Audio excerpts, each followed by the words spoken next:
They are playing a digital citizenship game. It's a board game, and the goal is to get to the land of good digital citizenship. They move around a board, and depending on the space they land on, it will indicate some kind of behavior, good or bad. Bad behavior might be I shared someone's secret without asking permission, go back 2 spaces.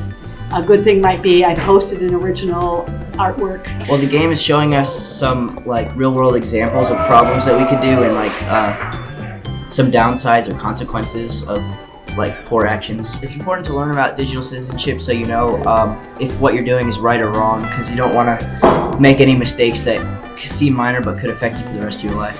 But it never hurts to remind them that there are some things for which there are impacts they may not be thinking about. That they think twice about being when they're online, that something as simple as a click or a ping can have far-reaching consequences.